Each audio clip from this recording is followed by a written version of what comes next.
Meu nome é José dos Reis Garcia, eu tenho 73 anos de idade e nasci no dia 21 de maio de 1940 na cidade de Rio do Sul, em Santa Catarina, no Vale do Itajaí. Morei e vivi em Rio do Sul até os 15 anos de idade. Aos 16 me transferi para estudar o científico na cidade de Blumenau e em 1957, aos 17 anos de idade, mudei-me para o Paraná. Meus pais saíram de Rio do Sul, vieram para cá e eu vim transferido do Colégio Santo Antônio de Blumenau para o Colégio Bom Jesus, aqui em Curitiba. No Colégio Bom Jesus, depois no Novo Ateneu, eu terminei o científico e em 1961 fiz o vestibular de Direito na Federal do Paraná, entrei na Faculdade de Direito. Em 1961, em 62 eu tive que parar de estudar, fiz o concurso Branco do Brasil, passei e me alocaram em Foz do Iguaçu. Indo para Foz do Iguaçu em 62, casei-me em Foz do Iguaçu, a minha mulher é paranaense, na minha família todos são paranaenses, meus filhos e minha mulher. Minha mulher, Ondina Fedrizi Garcia, nascida lá em Foz do Iguaçu. Minha primeira filha, Sheila Garcia, também nasceu em Foz do Iguaçu. E em 1966, eu me transferi do Banco do Brasil de Foz do Iguaçu para Curitiba e vim trabalhar na agência, na velha agência lá da Rua 15. E depois nós fizemos a mudança para a agência da Praça Tiradentes. Aqui nasceram mais 2 filhos, eu morava na Praça Tiradentes e nasceu a Sheila Garcia e o Sheldon Luiz Garcia. Em 1966, eu já militante do PCB, fui preso no dia 14 de abril de 1969 pela Polícia Federal, dentro da agência do Banco do Brasil, no 4º andar, onde eu trabalhava. Eu saí de casa, levava uns 30 segundos, 1 minuto para chegar no Banco do Brasil, bem perto.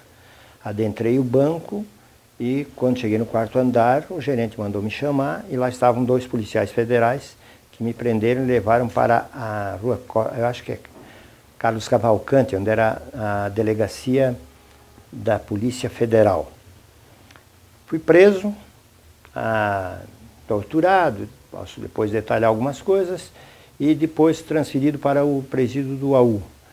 E fiquei preso aqui no Paraná entre 14 de abril até setembro, aproximadamente, de 1972, ou seja, uns 3 anos e pouco aqui. Em 1972 eu solicitei, como aqui a pressão era muito grande, eu não tinha liberdade nenhuma na cadeia, porque eu era o único dos presos assim, que tinha um histórico de luta armada. Então eu solicitei a transferência para Blumenau para ficar mais folgado lá na cadeia pública, lá, porque meus pais já tinham se mudado novamente para Santa Catarina. Consegui essa transferência e fiquei preso, então, na Delegacia de Polícia de Blumenau até o dia 14 de abril de 1973, quando, então, fui solto na cidade de Blumenau. Continuei militando no PCBR de 73, militei até 1988, né? Ajudei a fundar o Partido dos Trabalhadores, não só em Santa Catarina, mas no país. Fui membro da Executiva Nacional do partido, inclusive nesse período mais ruim para o PT, eu estava na Executiva Nacional nesse momento da discussão do mensalão, né? Eu fui da Executiva Nacional com Genuíno, com Delúbio, né, com Silvio Pereira, e representando uma força política que era a tendência marxista, né, e nós elegemos 3 para a Executiva Nacional, eu e uma companheira que já saiu do PT, né, e fiquei... E aí estou militando no PT nesse período. Diretor nacional, estadual, já fui presidente do Partido dos Trabalhadores em Santa Catarina, fui candidato a deputado estadual e a prefeito de Blumenau. exerci vários cargos, participei de governo na cidade de Blumenau durante 8 anos, fui secretário de planejamento, de obras, né, e de saúde, inclusive trabalhou conosco lá o Stênio Jacobi, que foi lá secretário de obras na época, e quando o Stênio saiu para vir para cá, eu que ocupei o espaço dele depois na Secretaria de Obras. E atualmente fui chefe de gabinete do deputado estadual Milton Mendes, assessorei o deputado Cláudio Vinhati no último período, e agora, atualmente, a convite do presidente da Câmara Municipal de Vereadores de Blumenau, eu sou o diretor-geral da Câmara de Vereadores da cidade de Blumenau. Moro na cidade de Itapema, na praia, no bairro Meia Praia, né, e trabalho na cidade de Blumenau. Fui convidado para fazer esse depoimento para vocês, e esse é a minha, né, o período.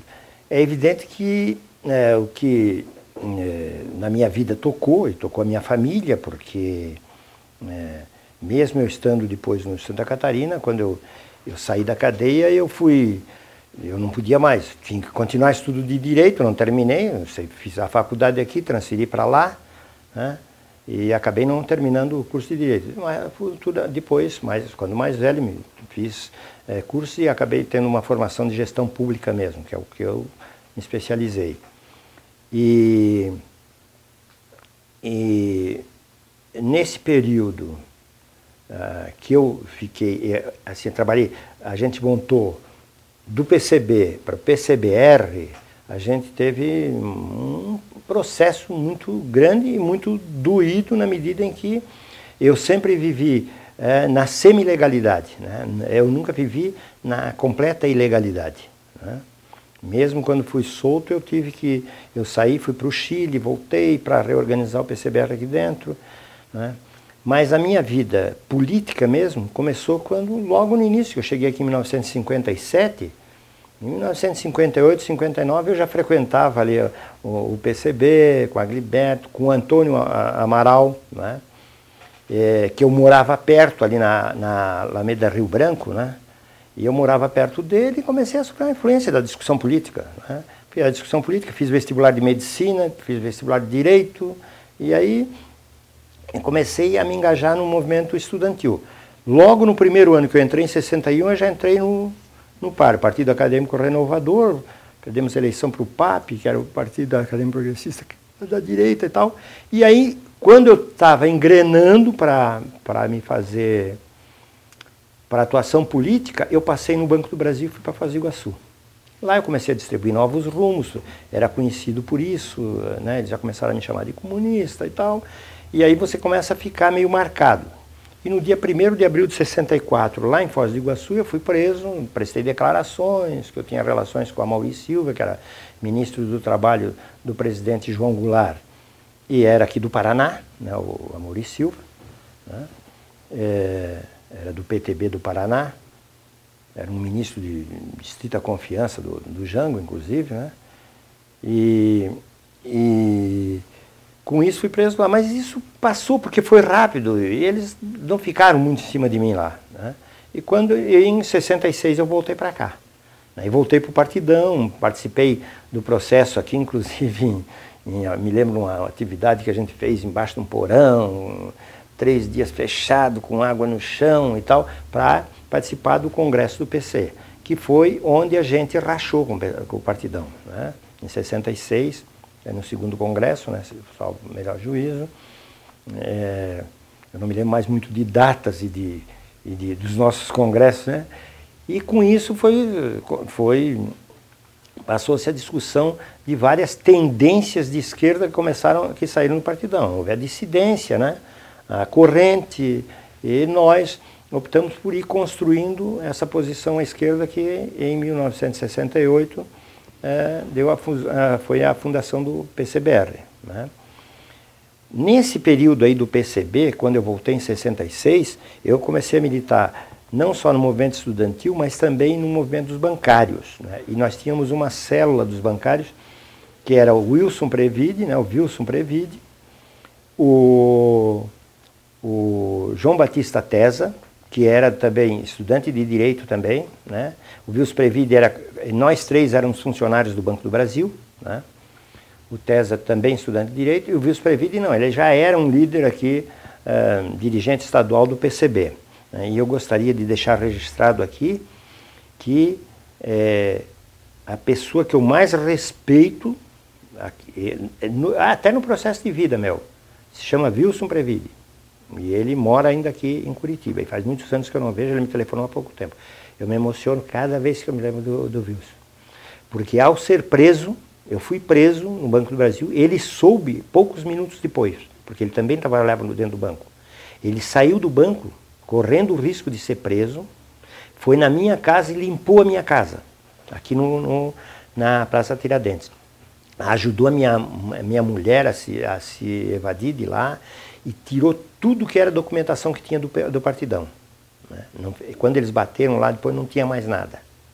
O Wilson Previde correu esse risco. E mais, eu fui preso, a minha mulher teve que morar em favela, na rua Fernando Amaro, número 62, naquele tempo era favela, com os meus filhos, né? Porque não tinha recurso, não tinha mais o salário do banco, que só voltou a ser pago como auxílio reclusão lá no final do ano, né? E o Wilson Previde fez arrecadação entre companheiros e tal, levava comida para elas, levava mantimento, me mandava recado sempre na cadeia, me dando cobertura, né? Uma cobertura e eu já não era mais do PCB, eu era do PCBR, porque eu fui preso em 14 de abril de 69. E quem me deu toda essa cobertura foi o Previde. É evidente que depois o PCBR se reestruturou, e a Rosinha, e a cadeia, e outros quando estabilizou que eu não tinha entregue ninguém na tortura, aí os companheiros começaram novamente a ir ao presídio, aí não, era a Rosinha que era o contato, né? A Rosinha, através que a gente inventou uma história que eu posso contar que é bem interessante, quanto ao Cabral, João Bonifácio Cabral Júnior, né? que depois deu umas militadas no PCBR, depois quando teve em Itajaí, que eu conversei com ele trabalhou um pouco comigo e tal, mas depois fez até uma tarefa muito importante, foi ao Rio de Janeiro para mim, para marcar um ponto lá, que eu não poderia ir porque eu estava muito visado, né? Aí o Cabral foi para mim. E o Cabral, importante quando eu fui preso, porque como eu era o secretário executivo do PCBR, todo mundo ficou, né? Olha, o que vai acontecer? Foi mandado tudo. E nesse dia que eu fui preso, ao meio-dia, eu tinha um encontro marcado com o Salatiel Rollins, que foi depois justiçado pelo PCBR e tal, que era do Comitê Central. Eu tinha um encontro com ele. E como eu fui preso, eu tinha, no dia anterior, não sei porque, eu disse, Olien, tu vai lá, entendendo, no meu lugar, porque eu vou para o banco, é meio-dia, depois à noite eu encontro com ele, com o Salatiel, marca para ele ir à noite. E o Olien foi no meu lugar, mas quando o Olien chegou lá, já comunicou, olha, o Garcia foi preso. Né? Aí já, olha, o Garcia foi preso, não tem reunião à noite, e aí a ordem é todo mundo se mandar, porque se ele abrir o bico de dizer o nome de um para o outro, acabou. Como eu inventei uma historinha sobre o 26 de março, e eles tinham a declaração do Panhose entregando o Cerveira, entregando o Bonilha, assim, comigo, eu peguei e fui naquela. Eles, mas quem é? Eu vi quem que tinha entregue. Aí eu notei que era o Panhose. Pelo que eles falavam, era um Panhose, que era o funcionário do Banco do Brasil, que me entregou. Então eu parti para essa. Esqueci que eu era PCBR. Eu disse, não sou PCBR, não. Nós temos uma organização, 26 de março e tal, Bonilha e do Cerveira, e fiquei rodando em cima dos dois nomes, inventei mais um. Mas tinha um cara de... então eu inventei um Pedro Salles da vida, nos depoimentos todos que aparece o tal de Pedro Salles, não existe, né?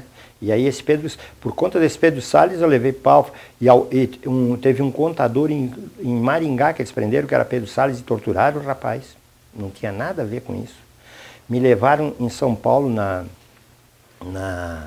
na Polícia Federal em São Paulo, para me identificar uma outra pessoa que também é o Pedro Salles. É evidente que porque eu contei, né? Olha, cabelo preto, de bigode e tal, tá entendendo? Eu dava uma descrição assim para eles, olha, com bons dentes, assim tal. Aí eles fizeram. E começaram a prender gente. Prenderam no Rio Grande do Sul, prenderam em Maringá. De Maringá eu sei que foi torturado. Né? E lá em São Paulo. E aí em São Paulo eles me levaram lá para ver se era ele, Paulo. Eu disse, não é essa pessoa aí não, tal. Então, E fiquei cozinhando isto. E aí eles pararam de me torturar, evidentemente, né? E tem vários testemunhos aí, tem a do Mauro ali, se vocês lerem nessas declarações daquele livro do Hamilton, daquele jornalista, tem uma declaração do Mauro, né, que eu voltava com o ouvido machucado, tal, que ele me tratava, porque eu tinha úlcera, numa operação que nós fizemos em Balneário Camboriú do PCBR, que estava o Marés, a esposa do Marés, tal, a minha úlcera estourou, eu fui operado aqui, eles me trouxeram e foi operado aqui. Aí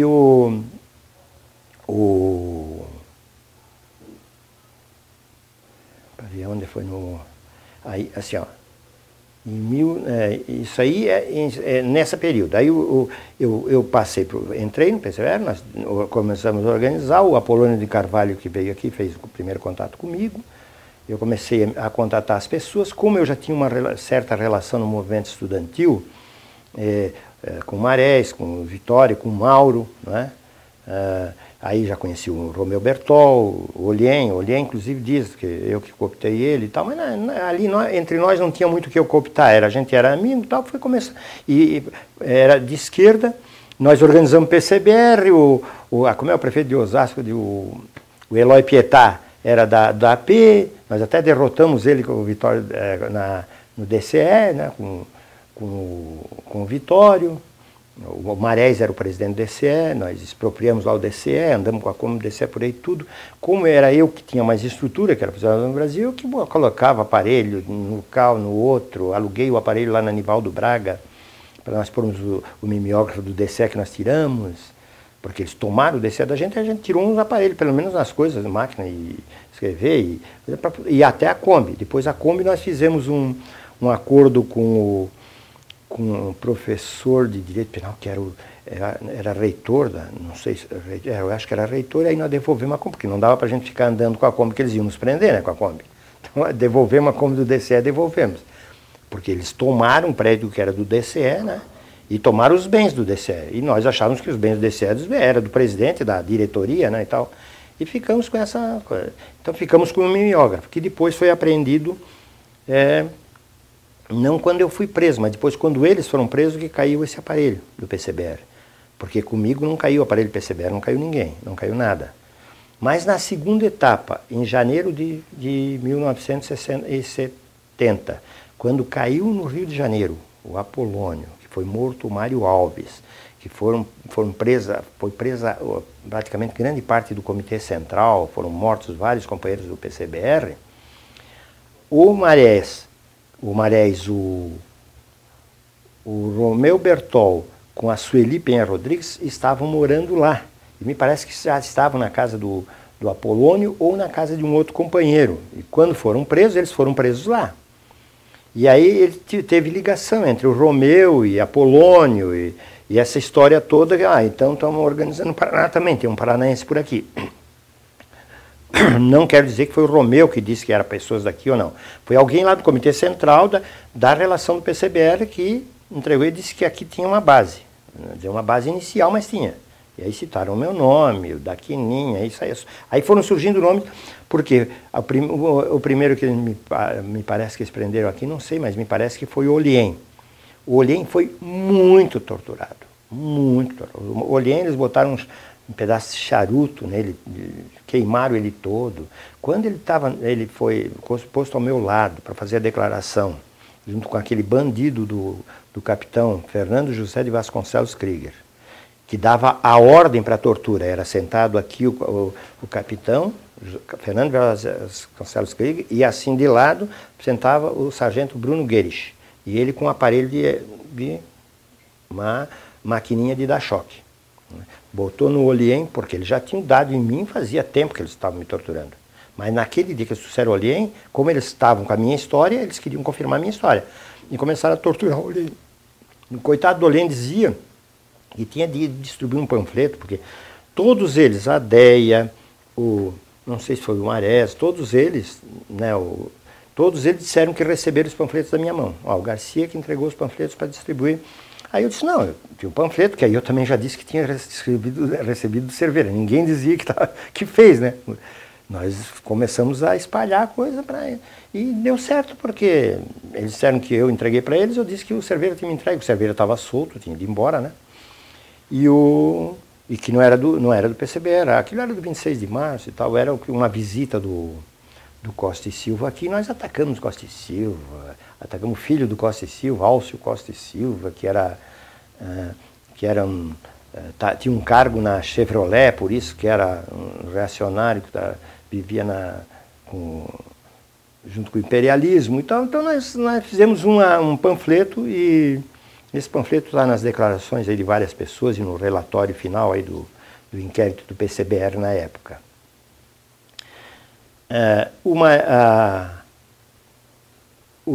Com essa caída do Comitê Central lá no Rio, caiu aqui a pequena estrutura que tinha.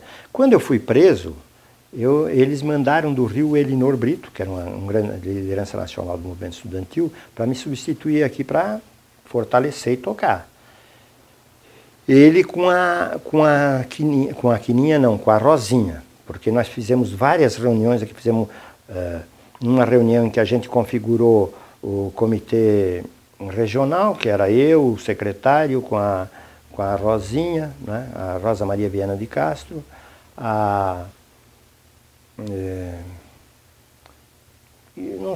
mais alguns, eu acho. E depois nós fizemos uma reunião na minha casa, no meu apartamento, que tem um número aí, 305, nos inquéritos tem um número. E todos eles aí, o Marés, a Quininha, que é a Maria Joaquina, né? E todos eles citam que houve essa reunião lá na minha casa, lá no meu apartamento. Que nessa reunião nós constituímos um comitê estudantil, né? O comitê estudantil era a Quininha, o Marés, o Romeu, não sei se era o Romeu, o Vitório não estava. Aí foi que eles fizeram a reunião lá, como instituíram isso, depois fizeram uma outra reunião lá e tal, e dessa reunião é que eles saíram e foram para a Chácara do Alemão fazer o congresso da UNE lá. Esse congresso aberto que já tinha caído em Biúna, né? Não deu outra, né? Caiu, evidentemente, quando foram lá para o Boqueirão, prenderam todo mundo, e lá foi uma camada do PCBR. Aí foi preso o Romeu, foi preso o Olien, foi preso o Mauro Deis Otero Goulart, e foi preso o Vitório, e foi preso o Marco Antônio Nascimento Pereira, que era um dirigente nacional do movimento estudantil. E todos eles não disseram que era do PCBR, eles estavam tudo lá, que nada, nós somos estudantes do movimento estudantil e tal. E eu fui preso, eles disseram, eles foram presos em janeiro, e eu fui preso em abril. Aí eles disseram, agora o Garcia vai entregar nós tudo na cadeia, nós vamos tudo pro pau também. Mas eu não entreguei, e eles ficaram na cadeia numa boa e saíram, depois de um ano eles saíram. Né? Para a sorte dele, eles saíram antes de dar o rolo do PCBR de janeiro de 70. Aí eles saíram, quando eles saíram, caiu o PCBR, aí começaram a procurar o Mauro, o Mauro teve que fugir, depois prestou declarações muito mais tarde, aí não teve como, né, ligar. Né? O Romeu foi preso também, mas aí já nessa segunda etapa, aí ele já foi mais grave. Nesse período aí tem uma menina, uma Ana Burstin, né? Ela inclusive fez declarações depois que saiu daqui, mas ela vinha visitar sempre o Marco Antônio Nascimento Pereira. Ela vinha na minha casa visitar o Marco Antônio Nascimento Pereira, né? E eu gostaria de fazer esse esclarecimento pelo seguinte: a Ana Burstin, ela visitava sempre o Marco Antônio Nascimento Pereira e ia na minha casa, e ela, como era amiga, eu não ia dizer que ela era simpatizante ou não do PCBR, ela era namorada do Marco Antônio Nascimento Pereira, que era do Rio. Então ela vinha do Rio para visitar o Marco Antônio. Numa dessas visitas, o Panhose, esse delator meu, que era padrinho da minha filha, funcionário do Banco do Brasil, Luiz Carlos Panhose, viu ela no meu apartamento.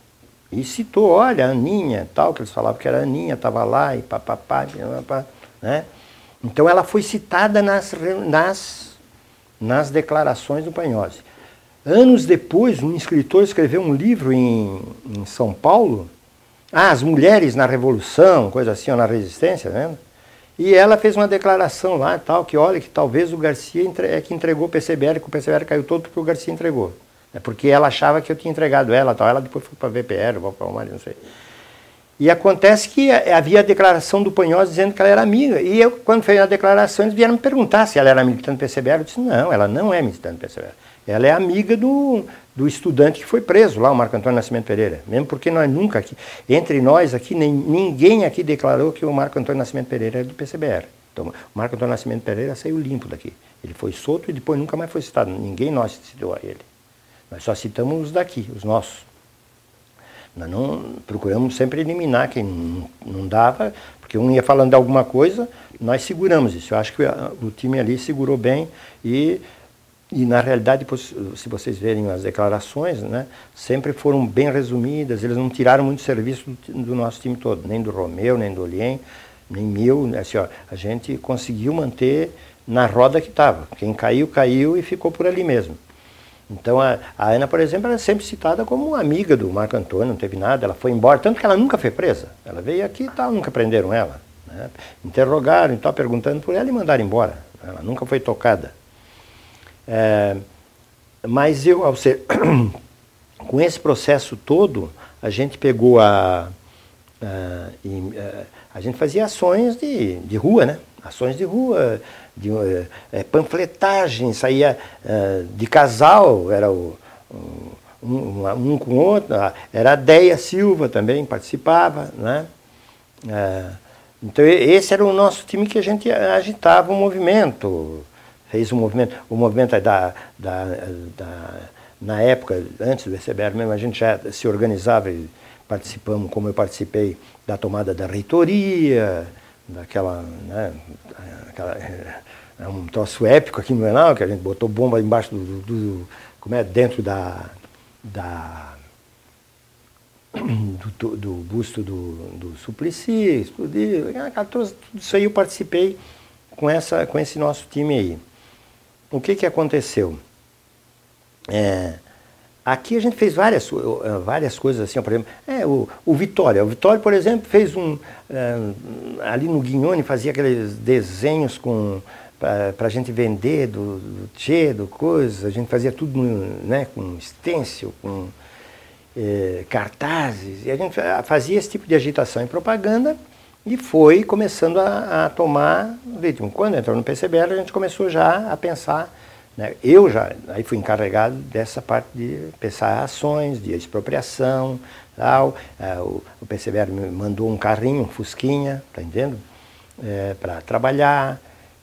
E aí comecei a fazer contatos, a gente já tinha contato com o Cerveira, né, que estava se organizando com o Bonilha, do Rio Grande do Sul, e alguns do Rio Grande do Sul que ele trazia para cá, e a gente se reunia e começamos a pensar em algumas atividades, ações. Nós pensamos em ações de rádio, de transmissão de rádio, que a gente ia para agitar, e com essas ações que a gente estava combinando, uma delas era a expropriação de banco, que até a primeira vista, nós vamos assaltar o Banco do Brasil em Curitiba, e não, nós não vamos assaltar, e vamos.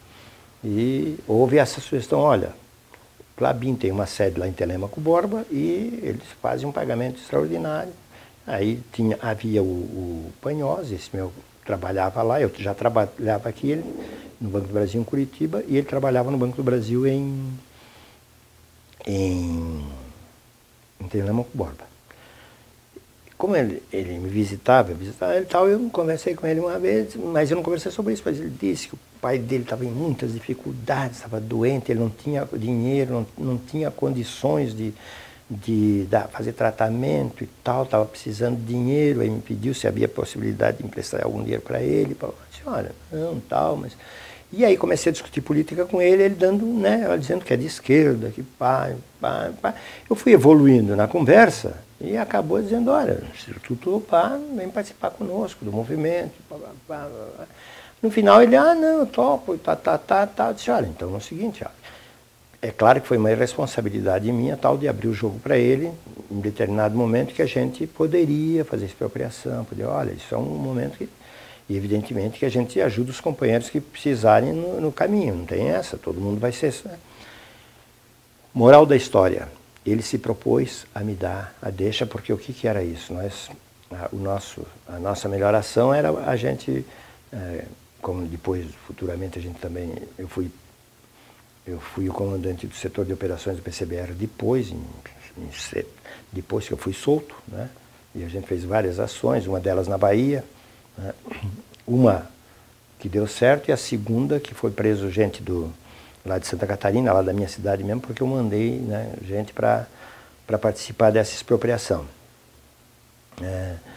Mas aí ele entregou lá, o nosso método era nós pegar o gerente, subgerente, o tesoureiro do banco e deixar em casa, né, a família lá em casa e a gente ir lá assaltar o banco.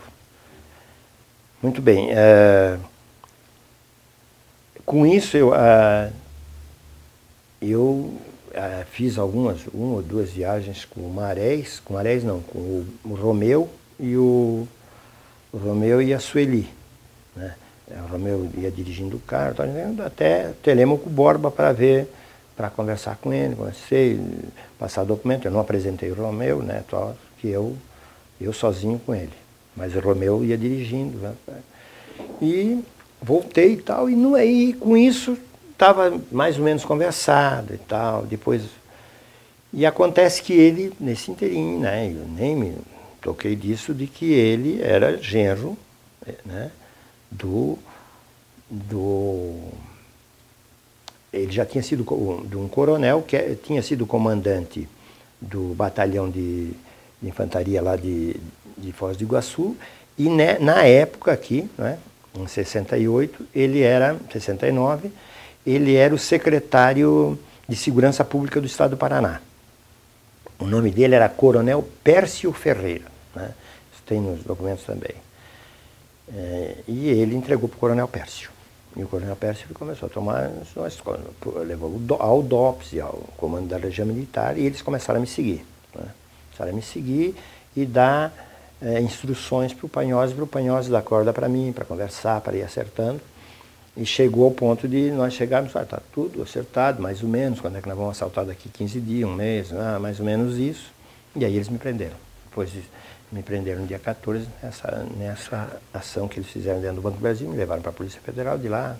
Aí é toda uma história de tortura aqui, tortura no regimento de obuso, porque durante esse período também a gente soltou o Coronel Cardim, daquela guerrilha lá do Brizola, que tinha sido preso em Foz do Iguaçu quando eu estava lá, e ele estava preso no regimento de obuses, ali é Boqueirão, né, o bairro, não é? É Bacaxeri e Boqueirão aqui na entrada, né, o regimento de obuses. Ele estava preso no regimento de obuses e nós soltamos ele lá. Na realidade, quem organizou tudo foi o Cerveira, né? Eu participei de madrugada, fomos lá tirá-lo, porque foi uma ação muito importante, uma ação bem feita, né? Um trabalho de tempo com o Papandreou, o menino que era um soldado que prestava serviço lá no regimento de obuses, e ele militava no grupo do Cerveira, né, do Major Joaquim Pires Cerveira, e o Cerveira combinou com ele, e o Cardim, o Coronel Cardim estava preso lá, no regimento de obuses. Eles combinaram com o Cardim e com esse Papandreou tal, que o Cardim não tomava mais o café da manhã. Eles levavam lá o café da manhã, o Cardim não aceitava. Não quero mais tomar café. Isso ficou 3 meses não tomando. No fim, eles não levavam mais. Então, não vou mais. De manhã ninguém mais vai lá ver o Cardim. Para já dar um prazo para... Né? Então, foi organizado. O Papandreou comecei mais um soldado lá para relaxar a guarda. Não havia muro naquela época ali no regimento. Era uma cerca de arame farpado no quartel. Nós chegamos lá, o Papandreou chegou lá, soltou ele à meia-noite aproximadamente e tal. Nós chegamos lá, né? Era 1h da manhã, meia-noite, era mais de meia-noite. Nós chegamos lá e soltamos ele, né? Soltamos ele, soltaram lá dentro e o Papandreou veio junto. Tanto que se exilou, foi para Cuba e tal. E ele entrou no carro do Cerveira e os outros que estavam comigo entraram no meu carro e estava junto também conosco eu não me lembro mais do nome de um companheiro que era do PCB, antigo, que foi, e isso dá para apurar o nome, porque ele morava aqui no Paraná conosco, né? E era muito amigo da gente, então, mas tem nomes que eu não me recordo mais. Mas ele foi o primeiro que deu o primeiro tiro em 1935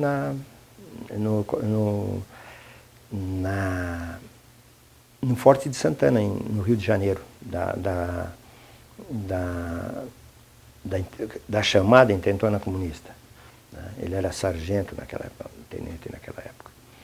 E ele participou conosco da ação e soltamos. O que aconteceu? O Cerveira pegou com o Cinca dele, ele tinha um Cinca, que depois eu conto outra historinha do Cinca, e levou para o Rio de Janeiro. E os milicos aqui não se tocaram, porque eles só iam levar a comida dele de tarde, porque ele não queria café, não queria almoço, não comia, só iam ver depois. O que aconteceu? O Cerveira se mandou daqui com o carro, né, e chegou aí no Rio de Janeiro, na Embaixada do México, de Cuba, tá? E largou ele lá. A imprensa toda, olha, foi solto lá em Curitiba. E os milicos não sabiam, os milicos souberam pela imprensa.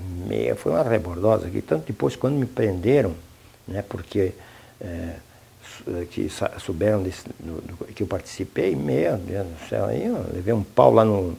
Foi bem legal, porque é o seguinte, eu levei um legal que eu estou te dizendo, muito ruim, né? Porque tinha milico lá que era tenente e não ia para ele, disse assim, ó, nós não estamos tendo promoção por tua causa, seu safado e tal, porque aqui todo mundo que estava aqui no quartel não teve mais promoção. Porque deixamos soltar o cara. Aí levei pau por conta de que eles não estavam promoção. Eu nem queria saber. Eles não me interrogaram nada para saber como é que eles queriam saber que eles não estavam tendo promoção, pô. Né? Então aquilo foi, levei lá um pau por causa disso aí, né? Fiquei praticamente 8 dias lá trancado num negócio, defecando, né? Tudo num cubículo assim, embaixo de uma escada lá, só botava a boca para respirar para fora. Saía para levar pau, disse, meu Deus do céu. Então, assim, ó, esse foi um fato. Aí, esse do Cerveira, né? Infelizmente, o Cerveira depois se exilou na Argentina, né? E foi sequestrado em Buenos Aires, está comprovado. Veio para o Rio de Janeiro, foi torturado e morto, né? E desaparecido. Até hoje a gente não consegue encontrar, como são esses dois companheiros que eu militei junto, tal, o Mário Alves, né? Que era o nosso líder do PCBR, era secretário-geral do Partido Comunista Brasileiro Revolucionário, e o Cerveira, né, que também desapareceu, militou com o PCBR, com outras organizações no Rio, e, né, foi sequestrado, levado para a Polícia do Exército e desapareceu no Rio de Janeiro. Uma história muito ruim, assim, eu tinha muita amizade com ele, era muito ligado e tal, e, né, foi lastimável isso. Na militância também, né, nós chegamos foi eu, o Mauro Goulart, a esposa, a Denise, o Marés e a esposa, que não era esposa na época, era namorada, companheira, né? E nós 5, nós fomos num Cinca com 60 mil folhas de papel, o Cinca andava assim, para Balneário Camboriú, para a casa de uma tia minha lá, para imprimir e rodar o livro do Alves, aquele deputado que foi caçado, como é? Tortura, não sei o que é, o livro que ele escreveu. Que eu aqui não... Fugiu da memória agora o nome do livro, né? Foi o livro famoso que deu aquele bode do AI-5 e tal. Então o que aconteceu? Nós imprimimos o livro lá, num mimeógrafo, meu amigo.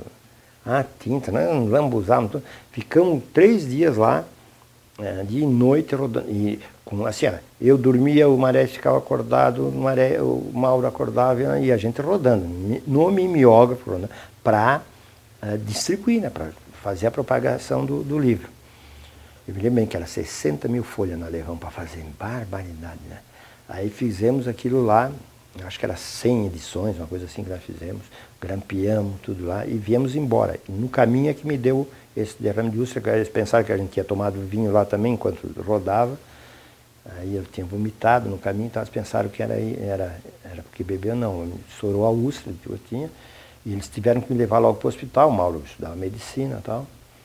E o Maré estudava direito também, né? Mas eles me levaram para o hospital, fui logo operado, até me salvar a vida nesse caso. Então, a militância nossa era isso, era agitar propaganda.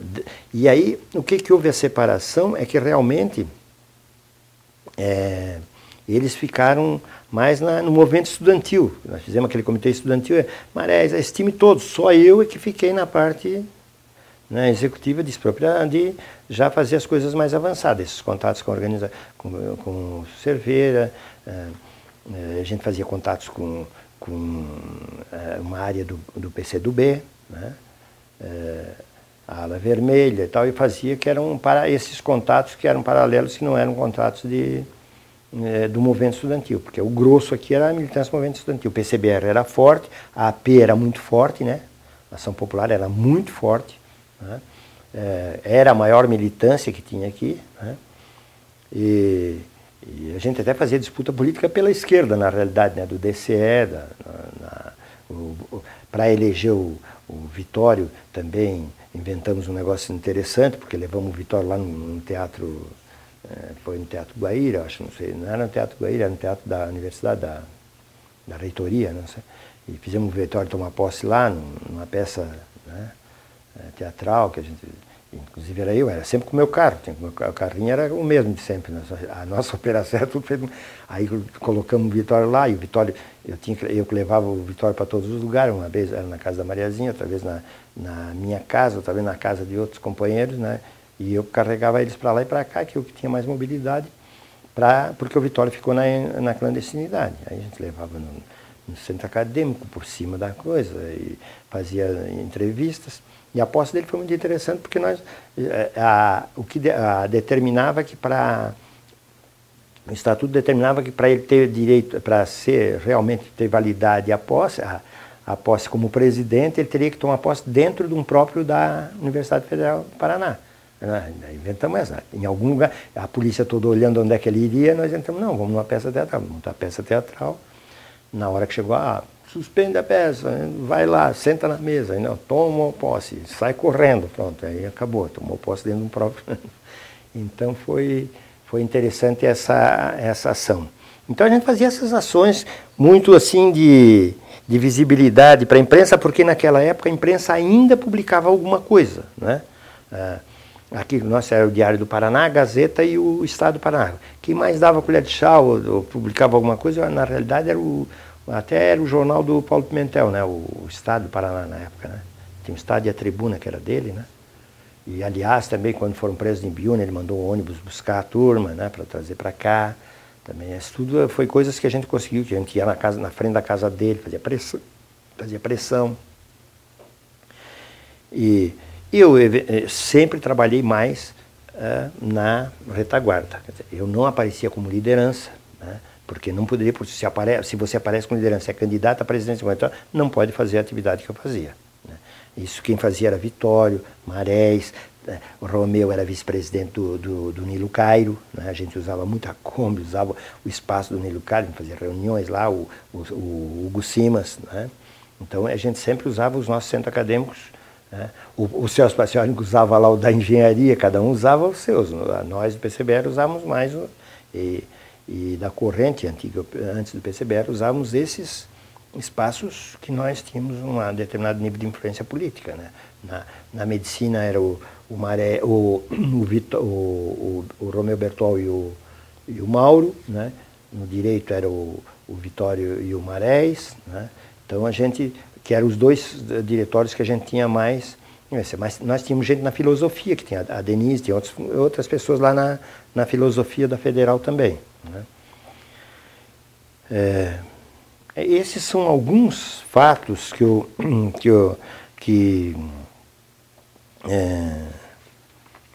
na realidade participei durante esse período. Né? Foi depois de eu ser solto também. Bem, os torturadores. Dois torturadores na Polícia Federal, né, que foi pendurado em pau de arara, afogamento, choque elétrico, foi na Polícia Federal, que eles passaram acho que passei 14 dias lá, foi de pau, né? E depois eu era retirado constantemente do AU. Eles me levavam para um quartel, me levavam para a Polícia do Exército sempre. Na Polícia do Exército, esse safado desse tremendo bandido, não, né, um militar, ele ameaçou torturar o meu filho no colo da minha mulher. Meu filho tinha 1 ano de idade, né? E com o meu pai estava do lado. Aí e era dentro do quartel, mas eles eram muito despreparados, dava assim para a rua, a janela no quartel, né? Aí comecei a gritar, pai, corre para denunciar que eles vão querer torturar aqui o meu filho, de 1 ano de idade, no colo da minha mulher, né? Perseguiu a minha mulher e a minha irmã até dentro da catedral, aqui na praça. Aqui na catedral, elas estavam rezando lá uma vez, eles chegaram e chegaram atrás, reza porque ele não vai sair vivo de lá não, entendendo?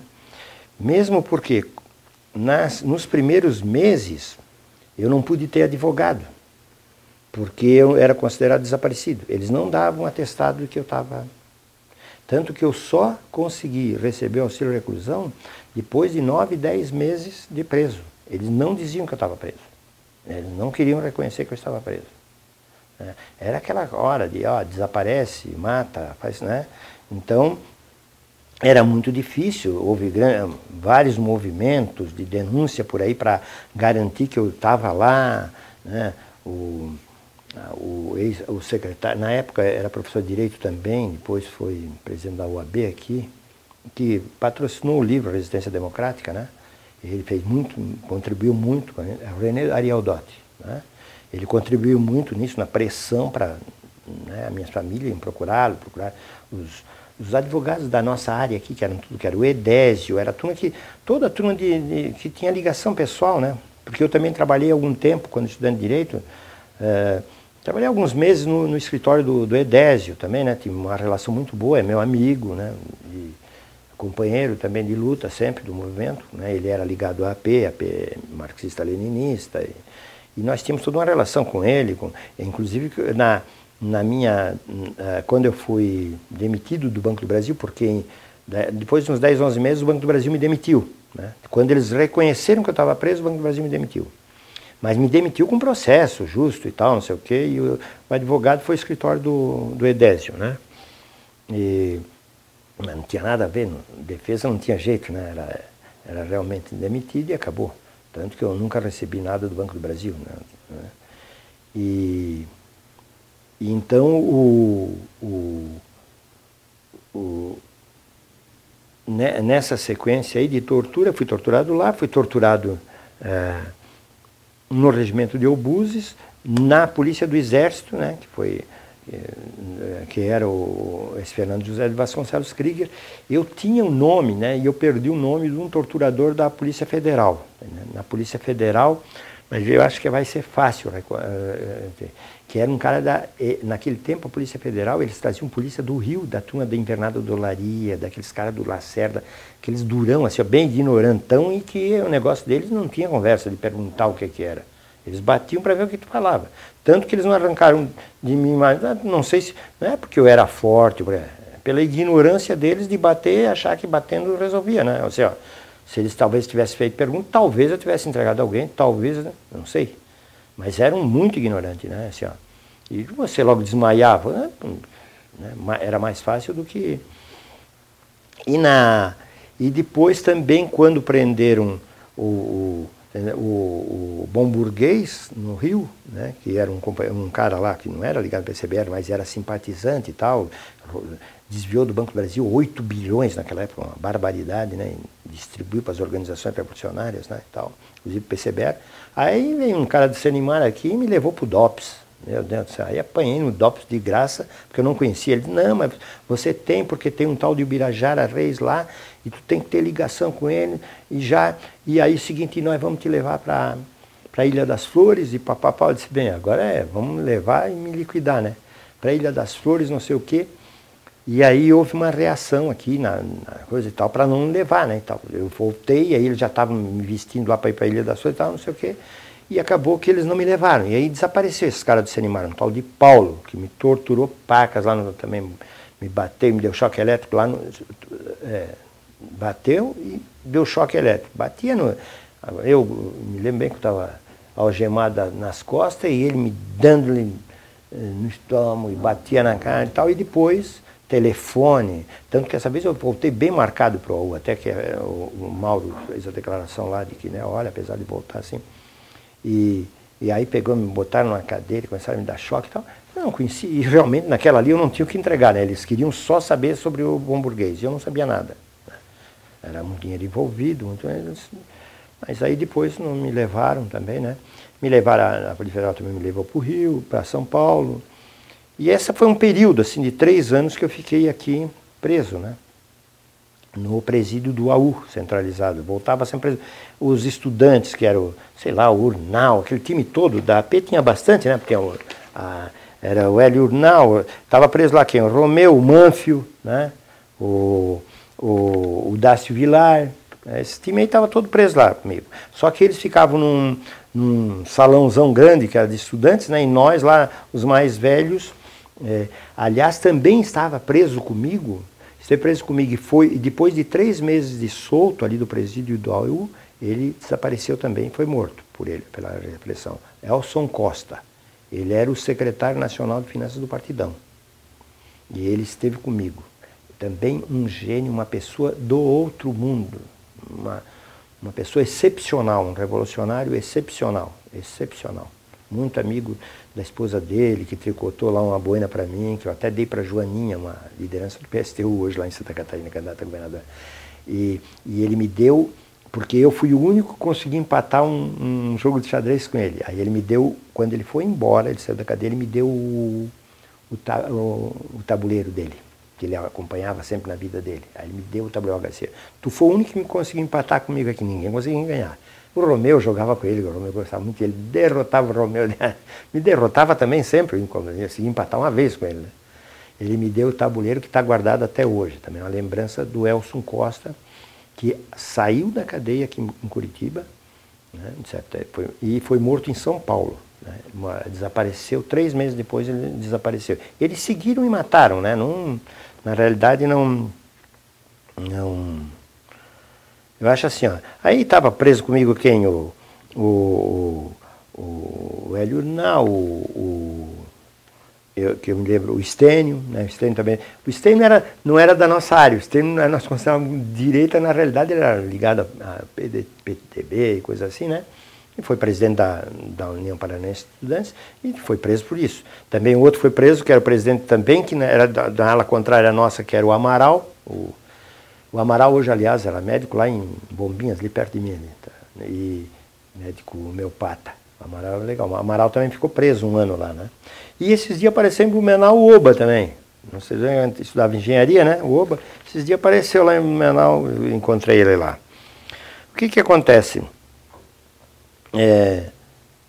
Nesse período aí a gente teve todas essas relações com o Schatzman do PCB, passando aí depois para o PCBR, que eu fiquei mais tempo no PCBR, porque eu fiquei no PCBR até 1988, mesmo após a fundação do PT.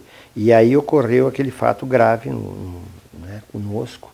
E nessa época eu não era da Executiva Nacional, nessa época eu fui várias vezes diretor nacional, e a Executiva Nacional foi no período do mensalão, mas eu fui diretor nacional na época em que houve o assalto à Bahia. Né? E o que foi esse assalto? Nesse assalto eu era o coordenador de operações do PCBR. Eu era em Blumenau, a gente fazia as ações lá, mas a gente centralizava tudo em Blumenau. Eu tinha na minha casa, eu tinha eu fiz um poço, um negócio coberto, tal, que nós aguardávamos as armas e os material. E na Bahia... esse assalto na Bahia nós fizemos em Cachoeira, fizemos o primeiro, deu sucesso, e no segundo eu de lá andando, mas o comandante era o Prestes, lá da ação, o Prestes de Paula pegou e mudou, em vez de fazer Cachoeira foi assaltar a agência do banco dentro da universidade, contra um morro. A polícia cercou aqui e eles ficaram prensados e foram todos presos. Um dos presos era aquele de Londrina, um era um companheiro de Londrina, e um era metalúrgico lá de Blumenau, que eu tinha mandado, né? Que morreu agora na Bahia, e que ficou preso durante 14 anos na Bahia. E essa equipe fez essa ação tal, e teve uma grande repercussão no PT, né, no país, porque foram acusados que os petistas estavam assaltando banco, né? Aí a desculpa da turma tal, sempre a desculpa é não, que era do PCBR, que nós não éramos do PT, que era do PCBR, e que foi do PCBR, e que era para ajudar a revolução na Nicarágua e tal. Então, né, foi inventado uma possibilidade dessa. O PT não quis saber, o PT foi proposto no PT, no Diretório Nacional, foi uma discussão muito grande. A gente foi expurgado, nós tínhamos 3 membros do PCBR no Diretório Nacional, né? Era o Bruno Maranhão, eu e mais um companheiro da Bahia. E nós 3 no Diretório Nacional queriam matar a gente, né? Porque nós não éramos ainda a tendência, depois o PCBR se transformou em Brasil Socialista, na tendência, e eu que tinha saído, e mais outros companheiros, fundamos a tendência marxista, que teve até agora. Agora nós fundamos uma nova tendência nacional, com uma dissidência da articulação de esquerda, e com a TM fundamos a Esquerda Popular Socialista. Então o que acontece? Foi um momento de muito... porque foi solicitado que se expulsasse no país todo os membros do PCBR. E aí mandaram lá para Santa Catarina para me expulsar também. Aí nós fizemos algum tipo de conversa que acabou não acontecendo. Eu disse, tem mais coisas para a gente aprontar, né? Nós sabíamos que o PCBR não era uma organização. No momento em que a gente estava dentro do PT, nós construímos o PT, nós tivemos a candidata a governador, senador, nós ajudamos a construir o PT, nós ajudamos a construir, a segurar o PT, porque nós éramos uma das forças maiores do PT. E depois fomos enfraquecendo, inclusive por isso aí. Quando aconteceu isso, realmente acabou com o PCBR, né, praticamente. Ele já estava acabado como organização revolucionária, que não tinha mais razão de ser em 80 e poucos, né? Você foi esvaziando essa possibilidade, essa ideia de possibilidade de revolução armada. Né? E isso, evidentemente, que não foi levado em consideração por nós, e fomos continuando. E aí foi saindo, eu saí, o Mauro ainda ficou mais algum tempo, né? E o Vitório, depois também o Vitório foi se desligando sem, né? Mas o Vitório participava conosco sempre nas reuniões em São Paulo e tal, mas era mais ligado, o Vitório sempre foi mais ligado ao movimento estudantil, o negócio dele era tocar o movimento estudantil, né? E o Mauro já também ajudava mais na prática e tal, né? Mas também ligado ao movimento sindical, ele chegou a ser presidente do Sindicato dos Médicos aqui no Paraná, né? Era um companheirão, me visitava sempre, até com a família. Agora a ex-esposa dele, a viúva, ainda me visita lá em Itapema, tem ido lá sempre. E eu mantenho essa relação de amizade com esses companheiros que foram meus. O Marés foi há uns 2, 3 anos atrás me visitar em Blumenau, levou o Otinho, né, que era um companheiro da medicina também, né, que estudava medicina também me esqueci de dizer, o Otinho, que foi lá porque a mãe dele era filha do Fritz Miller, do naturalista, né? Foi lá mostrei no museu e tal. Então, gente que não via há muito tempo. O Otinho também fugiu, também foi para o exterior, foi para Portugal. O Marés fugiu, foi para o Uruguai vender verdura no meio da rua. E depois foi para Dinamarca. Os filhos dele são dinamarqueses, aliás, né? Com a companheira, né? Quer dizer, eles sofreram por aí tudo. O Vitório também foi para o Chile, para a França, né? Depois de estar no estádio, foi para a França. Voltaram, o Bruno Maranhão vinha aqui, eu tinha que levar, uma vez eu levei o Bruno Maranhão à colônia no Uruguai, porque para ele sair do país para voltar para a França era mais fácil nós ir pelo Uruguai, porque por Rio e São Paulo não dava para sair. Me lembro que eu fui com o meu Passat, 37 horas de viagem, acabei desmaiando no meio da estrada, jogando o carro no meio do mato, na volta. Então fazia essas loucuras, a gente fazia por aí, né? Que na realidade não rendiam, né? Quer dizer, você não tinha uma produção coletiva que pudesse avançar no movimento de massa, porque a ditadura segurava tudo. Aí você foi ficando cada vez mais isolada, a vanguarda se isolou cada vez mais, né? E acabou se diluindo-se, né? E acabou algumas coisas concretas, uma das coisas concretas foi a construção do partido, do PT, né? Não só do PT, mas a própria sobrevivência, por exemplo, do PCdoB, né? Que conseguiu sobreviver nessa história, porque o PCB acabou se diluindo nesse PPS, que hoje virou a direita, né? E disso sobrou a construção do PT e, me parece, do meu ponto de vista, o PCdoB, né? Que conseguiram sobreviver nessa onda diluidora do... Então, essas são algumas coisas que eu posso te adiantar. Qual que era a visão, José, a tua visão, qual que era a estratégia naquele momento pelo PCBR? O PCBR, inclusive, o que se falava muito é que o PCBR, porque é mais um partido stalinista, né?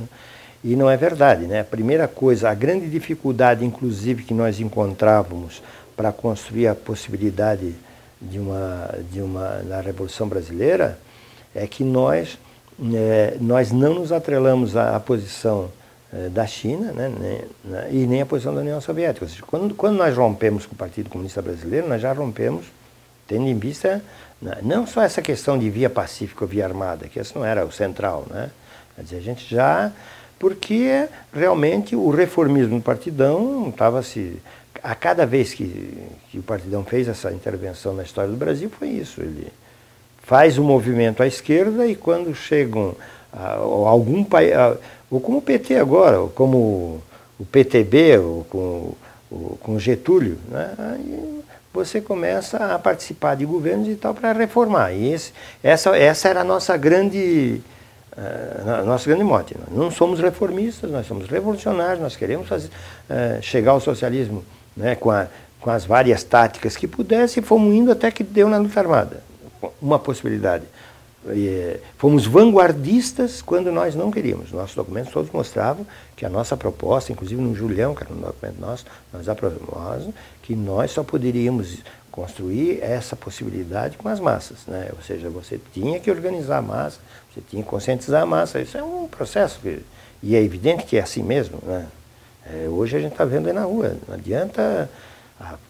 Estão se revoltando, saindo e não sabem por quê, porque nós não tivemos capacidade da esquerda no Brasil, nem naquela época, nem agora, de conscientizar a maioria de massa para fazer avançar o movimento socialista, né? E hoje, então, também está muito difícil você fazer a pessoa entender o movimento socialista, né? A globalização facilitou para a direita, né? Nós hoje estamos aqui com a televisão. Eles têm um esquema de mídia mortal para nós, né? E o PCBR era isso, a construção independente dos dois polos. Tinha a AP marxista-leninista, depois surgiram vários, né? Que aí era POC, era outros, alguns independentes ou não, mas nós éramos críticos do stalinismo, né? E críticos da posição chinesa, né? Tanto de um lado do Stalin como do Mao. E isso nos levou, claro que nós não tínhamos nenhuma...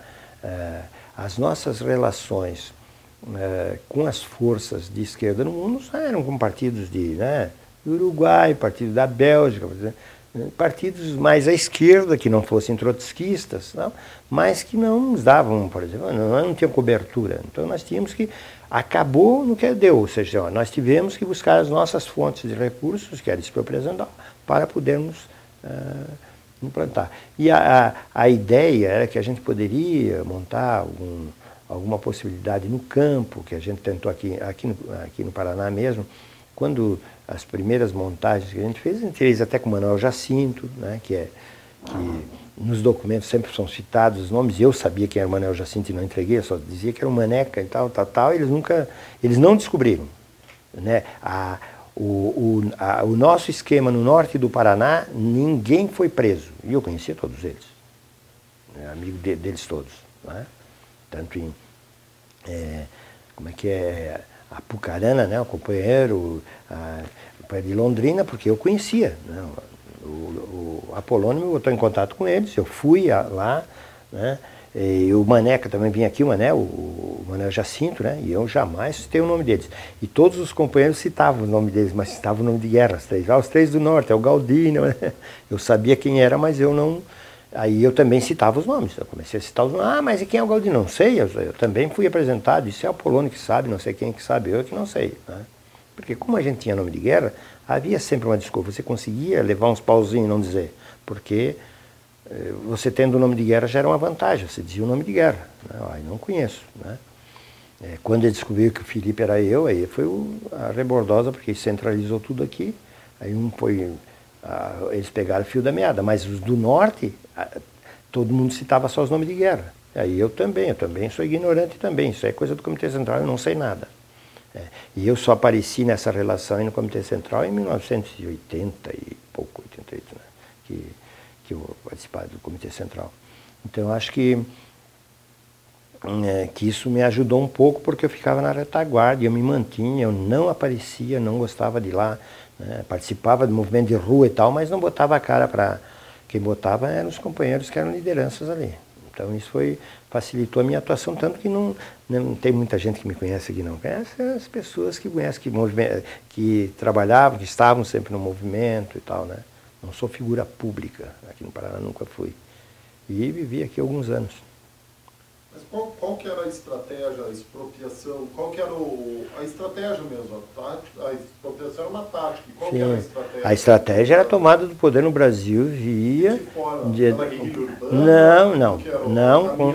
Era guerra popular prolongada com ocupação no campo, né? Mas principalmente no campo, né? Nós ainda priorizávamos muito, né? Fazia a guerrilha urbana e tal, mas priorizávamos a organização no campo ainda, né? Muito. Porque nós tínhamos, assim, a nossa ideia era essa área aqui do oeste, né?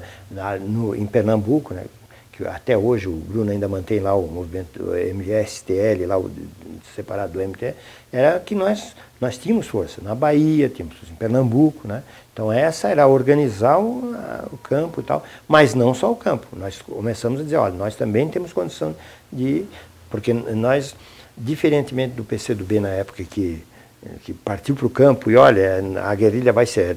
Que era a diferença nossa estrategicamente do mal. Assim, ó, a nossa guerrilha é no campo. A nossa não, é uma combinação de luta entre o campo e a cidade, né? Para que você, organizando a cidade, para dar amparo e força econômica, política, e por isso mesmo que a gente achava, olha, não, nós fazendo expropriação na cidade, nós vamos ajudar a organizar a guerrilha no campo, né? Entende? E aí nós vamos fazer guerrilha urbana também, ou seja, você combinar as duas para alcançar o objetivo. E nós tínhamos claro que isso não ia ser coisa de golpe de Estado. Não tem golpe de Estado e os milicos. Nós tínhamos uma guerra popular prolongada mesmo, né? Isso é um processo demorado. E nós achávamos que, olha, nós vamos conseguir fazer as massas se levantarem. Isso é um processo longo. Nós sabíamos muito bem que não era com a guerrilha nós íamos ganhar rapidamente um país dessa dimensão, né? Nós tínhamos essa clareza política clareza política do nosso ponto de vista na época, né? O nosso grande erro foi esse. Não sei se nós subestimamos, né, a capacidade ou a nossa ignorância, a nossa incompreensão de que nós não iríamos conseguir organizar as massas com essa forma, nos desgastando, porque o processo de expropriação, o processo no ilegal também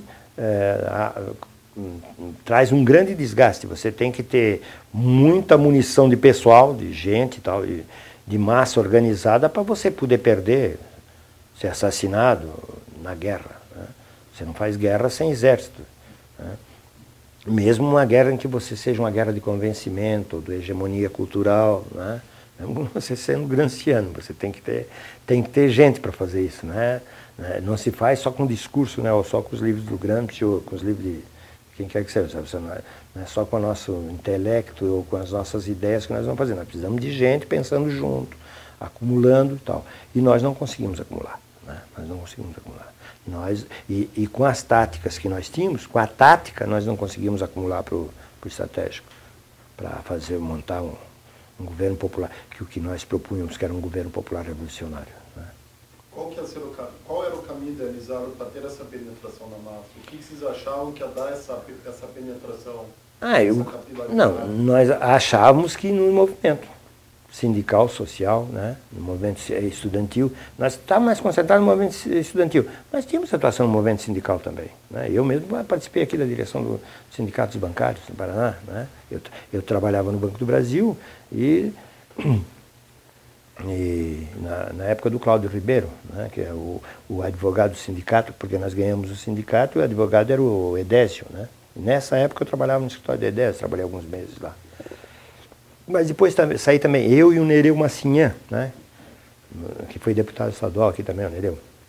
O Nereu também era do Partidão, eu e o Nereu aí naquela época éramos do Partidão quando trabalhamos.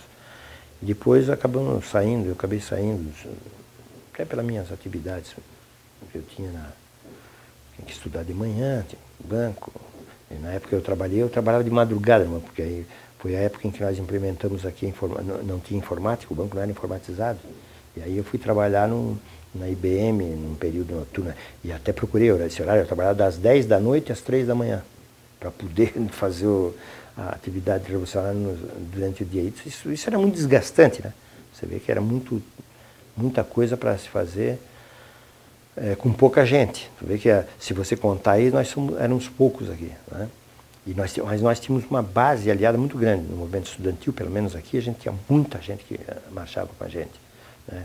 E era nós e a AP. A AP era a maior força. A AP era disparada a maior força. Depois éramos nós, depois era o PCBR. Nós tínhamos muita militância. Militância não, nós tínhamos muita adesão de gente trabalhando conosco. E isso dava uma ilusão de organicidade que não tinha e de volume de massa, que nós não tínhamos. Né? Isso é uma ilusão. Né? Nós não tínhamos essa força política que se imaginava que poderia ter, né? Nos documentos, no discurso, né? E também na visibilidade, é claro, né? Olha, o Vitório saindo por aí, o Marés, né?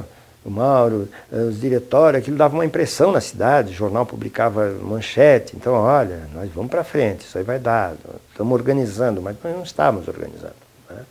Nós tivemos muita deficiência, quer dizer, nós tínhamos um projeto estratégico, era um governo popular revolucionário, com guerra popular prolongada, com guerrilha urbana, com a rural ajudando e tal, mas na realidade isso aí é o quê? Como é que tu organiza lá, aqui, toda essa possibilidade com meia dúzia de lideranças e com pouca capacidade e não porque nós éramos ruins de fazer política, não, é porque nós estávamos em meio a uma repressão tremenda, você não podia falar com ninguém, você para ganhar um quadro, você vê o que aconteceu com o Panhossi.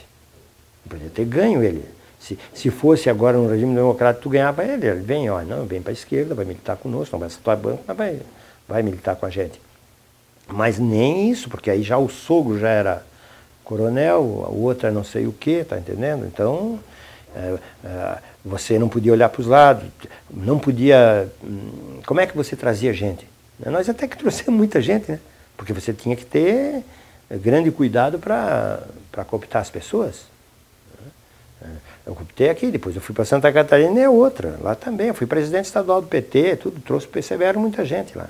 Tanto que tem esse metalúrgico aí, que foi para a Bahia, né? E muita gente. Né? Lá eu cooptei muita gente foi para o PCBR, muita gente milita até hoje comigo lá, no PCBR, depois para a TM, né? Nós somos a maior força política em Blumenau, no Estado, nós sempre fomos uma força política, ainda somos, né? Muito fortes. Mas sempre pela esquerda, nas tendências de esquerda, né? Na TM, que nós tínhamos intervenção em 14 estados, sempre fui da coordenação nacional. E agora estou mais ou menos tirando meu time de campo, assim, em termos de fazer política com mais calma, né? Com mais tranquilidade. Assim, tomei a decisão de não participar mais de diretórios, né? Eu sou petista, trabalho no PT, ajudo o PT, mas não quero participar mais de diretório nacional, estadual, então, essas estruturas. Como que estava a organização do PCBR no Paraná, de uma forma geral, assim, por cima? Não, eu acho que nós éramos fracos com a ideia de que éramos fortes. Nós éramos, né, a estrutura era muito precária, né, porque Você não tinha dinheiro. Você não, até, quer dizer, o Comitê Central mandou dinheiro para comprar um carro, depois mandou, quando eu tenho, porque ela avançou um pouco mais depois que eu fui preso, né? Porque aí trouxeram Elinor, trouxeram Celedino, trouxeram alguns membros, né, de Minas, do Rio para cá, e tentaram fortalecer, mas também não deu. Não tinha como eles trazer só gente de fora, tá entendendo? Você trocar figurinha. Várias vezes foi pedido para as pessoas irem para outro estado, porque o Romeu também, quando pediu, foi para o Rio, né? E o que aconteceu no Rio com ele? Ao invés dele trabalhar no movimento e tal, prenderam ele dentro de uma casa, deixaram ele isolado. Coitado, ficou lá sem atividade, tá entendendo? Porque começou a apertar o cerco. E ao invés de fazer trabalho de massa, começou-se a fazer expropriação, fazer ataques, tá vendo? Ou seja, isso já era desespero. Porque como você fizeram a repressão à Ibiúna, e você não tinha mais como sair na rua para fazer movimento, o movimento de rua, você começou a se isolar em aparelhos, não é? Então isso criou um problema sério. Eu digo bem assim, o caso do Romeu foi muito emblemático. Ele foi para lá e não pôde mais. Aquilo era uma liderança, era vice-presidente do diretor Nilo Cairo, né, da medicina, podia andar na rua, fazer, agitar, organizar. Lá ele não ia, foi para o Rio, ele se isolou. Ele disse, ó, ele não pôde mais organizar.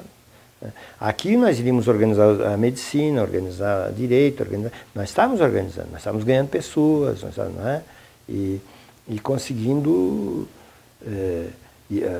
Fábrica, você começava a ganhar operário. Então esse era um processo lento, mas podia ter algum fruto. Não tanto porque a repressão da ditadura é muito grande, né?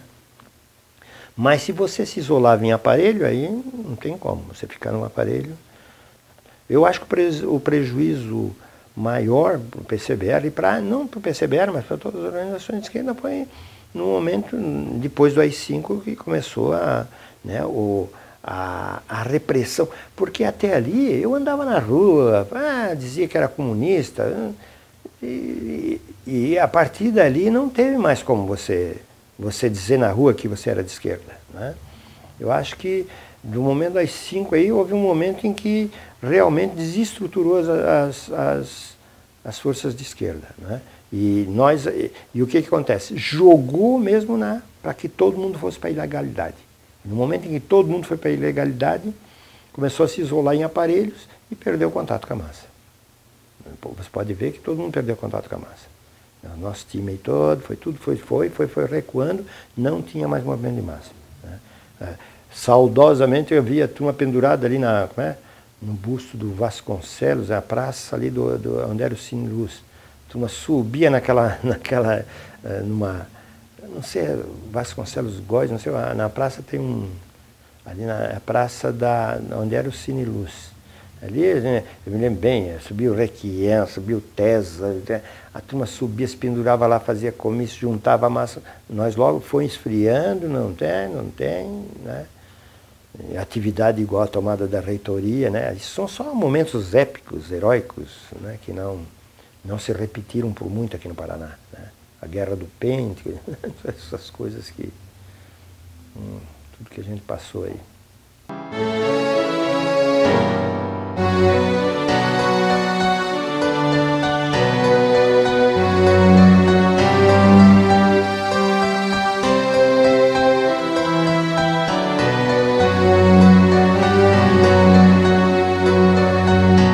Ouça bem esta canção, ela fala pra você.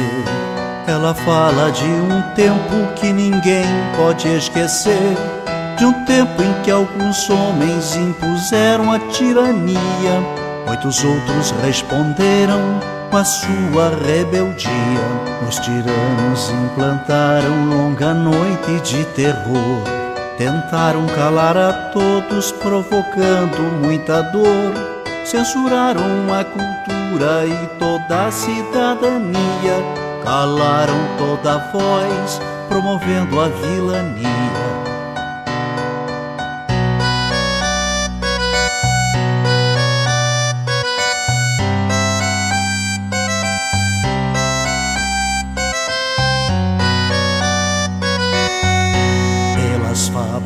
Nas escolas, nas ruas e construções, reagiu o nosso povo à violência dos grilhões. Resistiram estudantes, camponeses e operários.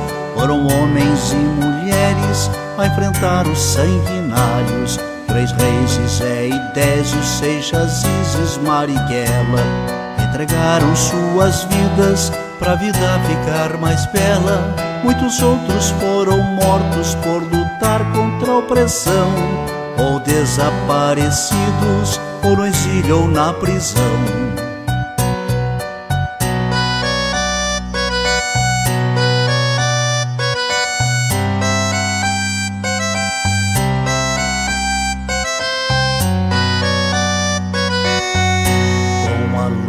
Desses homens derrotou-se o opressor.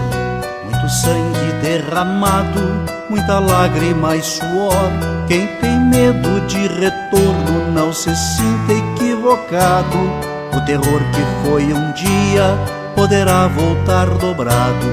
A mesma vigilância de quem ama a liberdade poderá impedir que volte o império da maldade. Mas a luta continua por justiça e pelo pão, pela reforma agrária, por saúde e educação.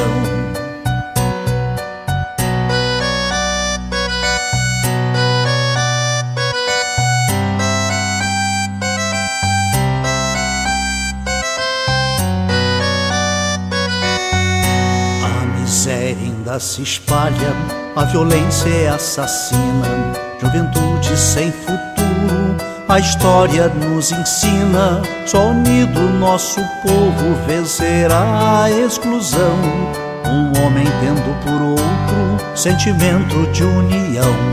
O recado já está dado pro vizinho e seu irmão. Quando a luta cai, o outro estende a mão. Não se cale quem tem fome, quem tem sede de ternura, pois a vida favorece a quem luta com bravura.